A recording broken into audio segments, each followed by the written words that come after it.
America അവതരിപ്പിച്ച സമാധാന പദ്ധതി അംഗീകരിക്കുന്നതിൽ ഹമാസിൽ ഭിന്നിപ്പെന്ന് സൂചന.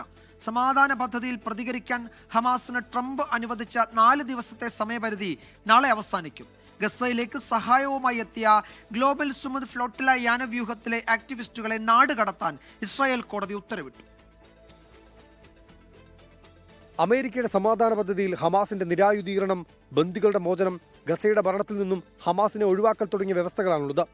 ഇത് ഹമാസിനെ പൂർണ്ണമായും ഇല്ലാതാക്കുന്നതിനുള്ള പദ്ധതിയാണെന്ന് വിശ്വസിക്കുന്നതിനാൽ സമാധാന പദ്ധതിക്ക് അംഗീകാരം നൽകേണ്ടതില്ലെന്നാണ് സൈനിക വിഭാഗം തലവന്റെ പ്രതികരണം. എന്നാൽ അറബ് രാജ്യങ്ങൾ ട്രംപിന്റെ പദ്ധതിയെ പിന്തുണച്ച സാഹചര്യത്തിൽ ഖത്തറിലുള്ള ഹമാസിന്റെ പൊളിറ്റിക്കൽ വിഭാഗം ചില ഭേദഗതികളോടെ നിർദ്ദേശങ്ങൾ അംഗീകരിക്കാമെന്ന നിലപാടാണ് സ്വീകരിച്ചിരിക്കുന്നത്. എന്നാൽ ബന്ദികളുടെ നിയന്ത്രണം സൈനിക വിഭാഗത്തിനായതിനാൽ ബന്ദിമോചന കാര്യത്തിൽ പൊളിറ്റിക്കൽ വിഭാഗത്തിന് സൈനിക വിഭാഗവുമായി ഒത്തുതീർപ്പിൽ എത്തേണ്ടതായിട്ടുണ്ട്.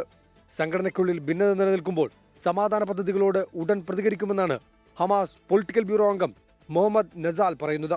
ട്രംപിന്റെ നിർദ്ദേശം അംഗീകരിക്കാൻ ഹമാസിൽ ഈജിപ്ത് അടക്കമുള്ള രാജ്യങ്ങൾ വലിയ സമ്മർദ്ദമാണ് ചെലുത്തി വരുന്നത്. സമാധാന പദ്ധതിയിൽ പ്രതികരിക്കാൻ ഡൊണാൾഡ് ട്രംപ് ഹമാസിന് അനുവദിച്ചിരുന്ന 4 ദിവസത്തെ സമയപരിധി നാളെ അവസാനിക്കുകയാണ്. അതിനിടെ ഗസയിലേക്ക് മാനുഷിക സഹായവുമായി എത്തിയ ഗ്രറ്റ തുൻബർഗ് അടക്കമുള്ള ആക്ടിവിസ്റ്റുകളെ നാട് കടത്താൻ ഇസ്രായേൽ കോടതി ഉത്തരവിട്ടു. International desk 24. ലോകത്തെവിടെയായാലും ഏത് സമയത്തും 24 വാർത്തകളും ഓഗ്മെന്റഡ് റിയാലിറ്റി പാക്കേജുകളും എക്സ്പ്ലെയിനറുകളും വിശദമായി കാണാൻ ഞങ്ങളുടെ യൂട്യൂബ് ചാനൽ നിങ്ങൾക്ക് സബ്സ്ക്രൈബ് ചെയ്യാം.